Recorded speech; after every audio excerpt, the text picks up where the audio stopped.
नमस्कार दोस्तों आज जिस लड़की की या यूं कहें जिस आईएएस अधिकारी लड़की की दर्द भरी चरित्रहीनता की वीडियो हम आपको दिखाने जा रहे हैं, जिसको देखने के बाद आपके दिल और दिमाग में हलचल मच सकती है।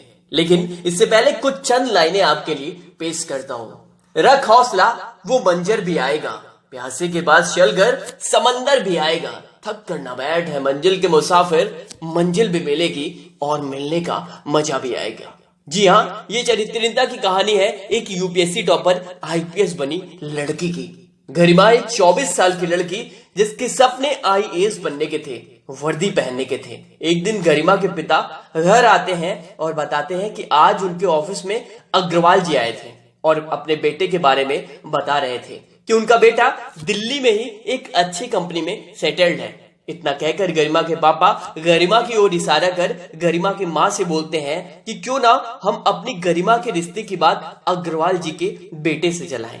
यह सुनते ही गरिमा के मन में अजीब सी उफान पैदा हुई, लेकिन अगले पल गरिमा के पिता ये भी कहते हैं कि वे अच्छे परिवार वाले लोग हैं और गरिमा की आगे की यूपीएससी की तैयारी वे शादी के बाद करवाते रहेंगे। गरिमा जो कि एक आदर्श बेटी थी, उसे अपने पिता के इस निर्णय से जरा भी आपत्ति नहीं हुई, क्योंकि शायद गरिमा को भी यह मंजूर था। लेकिन उसे यह नहीं मालूम था कि उसके आईपीएस बनने के सपनों की उड़ान धीमी पड़ने वाली है। दरअसल गरिमा जो कि पहले ही ग्रेजुएट हो चुकी थी और खुद से यूपीएससी की तैयारी इंटरनेट, किताबों एवं इत्यादि के माध्यम से कर रही थी। अब गरिमा की शादी आकाश से फिक्स हो जाती है, जो कि अग्रवाल जी का बेटा था, और एंगेजमेंट भी हो जाती है। सब कुछ अच्छा चल रहा होता है, लेकिन आकाश अपनी होने वाली वाइफ यानी कि गरिमा की आईपीएस की तैयारी से खुश नहीं रहता, क्योंकि उसको गरिमा के चाल चरित्र पर शादी से पहले ही संदेह होने लगता है कि गरिमा का चाल चलन कुछ अच्छा नहीं है। और ये सब आकाश गरिमा की कॉल हिस्ट्री के आधार पर सोचता है। दरअसल गरिमा जो खुद से यूपीएससी की तैयारी कर रही होती है, उसका एक दोस्त योगेश जो कि दिल्ली में एक कोचिंग में पढ़कर यूपीएससी की तैयारी कर रहा होता है, उससे गरिमा की प्रतिदिन बातचीत होती रहती और ये बातचीत सिर्फ पढ़ाई वाले आधार पर होती। योगेश को भी पता था कि गरिमा खुद से तैयारी कर रही है और उसकी तैयारी में वो मदद कर देता। आकाश को लेकिन यह सब ठीक नहीं लगता। एक दिन शाम में गरिमा अपनी हिस्ट्री की किताब पढ़ रही होती है, तभी आकाश का मैसेज आता है कि मुझे ये शादी नहीं करनी। गरिमा मैसेज पढ़ परेशान हो जाती है और ये बातें मम्मी पापा को बताती है। गरिमा के पिता अग्रवाल जी से बात करते हैं, लेकिन आज अग्रवाल जी के सुर बदले बदले से होते हैं। अग्रवाल जी गरिमा पर लगातार आरोप लगाते हुए कहते हैं कि आपकी बेटी के चाल चरित्र मेरे बेटे को पसंद नहीं और शादी के लिए मना कर देते हैं। अब गरिमा का बुरा हाल था। अभी नवंबर में का महीना चल रहा था और शादी अप्रैल में फिक्स कर दी गई थी, लेकिन अचानक शादी टूटने पर गरिमा बिखर सी गई। यूपीएससी के प्री एग्जाम में महज 5 महीने बाकी थे, लेकिन इससे पहले गरिमा की इज्जत उछाल दी गई थी। सभी को पता चल गया था कि इसकी शादी इसके चाल चरित्र के कारण टूट गई है।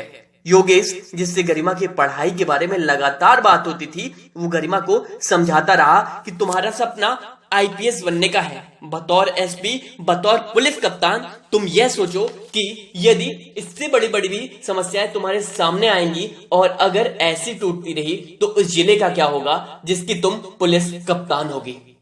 ये शब्द गरिमा के दिल को छू जाते हैं और वह प्रण कर लेती है कि कोई कुछ भी कहे, बनना तो आईपीएस ही है। अब गरिमा ने पापा से बोला कि पापा मुझे इन बचे हुए 5 महीनों में यूपीएससी प्रीलिम्स का एग्जाम क्रैक करना है और इसके लिए मैंने सारी तैयारी कर ली है, लेकिन मॉक टेस्ट, टेस्ट सीरीज और ऑप्शनल सब्जेक्ट की कोचिंग के लिए मुझे दिल्ली जाना है। गरिमा के पिता भी समझ चुके थे कि अभी उसकी एंगेजमेंट टूटी है और ऊपर से यहाँ के लोगों के पास यह रही तो उसका मूड और खराब होगा। और अब गरिमा के पिता अपने भाई के घर जो दिल्ली में रहते थे, उनके यहाँ गरिमा को रुकने की बात कर लेते हैं और अब गरिमा अपने चाचा के घर दिल्ली चली आती है। लेकिन अभी भी एक शब्द उसके कानों में गूंज रहा था, वह था चरित्रहीन। गरिमा ने अब यह ठान लिया था कि एक चरित्रहीन लड़की बनेगी तो आईपीएस ही। अब गरिमा एक कोचिंग में अपने ऑप्शनल सब्जेक्ट की तैयारी के लिए क्लास शुरू कर देती है और साथ ही मॉक टेस्ट यानी कि यूपीएससी के लिए प्री एग्जाम के लिए टेस्ट सीरीज भी ज्वाइन कर लेती है। गरिमा को योगेश ने घर रहते हुए सारे बुक्स के मटेरियल के बारे में बता दिया था कि ये एनसीईआरटी की किताब और ये रेफरेंस किताबें पढ़ लो, और गरिमा इन सारी किताबों को पढ़कर दिल्ली आई थी। इधर अग्रवाल जी, जिनके बेटे से गरिमा की शादी होनी थी, उन्हें भी यह पता चल गया था कि गरिमा यूपीएससी की कोचिंग के लिए दिल्ली में है। तभी एक दिन गरिमा को अग्रवाल जी का बेटा आकाश किसी लड़की के साथ दिख जाता है और अब गरिमा को समझ में आता है कि दरअसल वो आकाश ही था जिसका चाल चरित्र सही नहीं। लेकिन ये बात गरिमा किसी को नहीं बताती, ना ही अपने घर वालों को। गरिमा के सर पर अब आईपीएस बनने का भूत सवार था और गरिमा अपने नाम के सामने आईपीएस गरिमा लिख अपने कमरे में चिपका देती है ताकि ये देख वो बार बार मोटिवेट होती रहे। और दिन बीतते जाते हैं और गरिमा के ऑप्शनल सब्जेक्ट की क्लास खत्म हो जाती है और अब यूपीएससी प्रीलिम्स एग्जाम को महज 2.5 महीने बचते हैं। और इधर गरिमा रोजाना सुबह 4:30 बजे उठती और सबसे पहले 2 से 2.5 घंटे देकर करंट अफेयर पढ़ती और उसके नोट्स भी बनाती, क्योंकि गरिमा को पता था कि अब यूपीएससी अपने प्री एग्जाम में डायरेक्ट 37 से 38 प्रश्न करंट अफेयर से पूछ रहा है। और इस प्रकार गरिमा रोजाना 12 से 13 घंटे पढ़ने लगती है। और अब यूपीएससी प्री एग्जाम का दिन आ गया और जब गरिमा परीक्षा हॉल से निकली तो वह इतना खुश थी कि उसकी खुशी का ठिकाना नहीं था, क्योंकि यूपीएससी ने इस साल भी करंट अफेयर से 32 प्रश्न पूछे थे और गरिमा की सुबह उठकर 3 से घंटे पढ़ने के करंट अफेयर पढ़ने की मेहनत रंग लाई।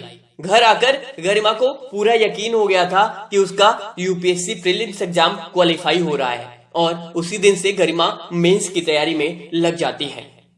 गरिमा को यह पता था कि आगे के 2 पड़ाव यदि उसने पास कर लिए तो वो सितारों वाली वर्दी उसके कंधों पर होगी, जिसके कारण उसकी शादी टूट गई और यूपीएससी प्री के नतीजे आ जाते हैं और गरिमा प्रीलिम्स एग्जाम पास कर लेती है।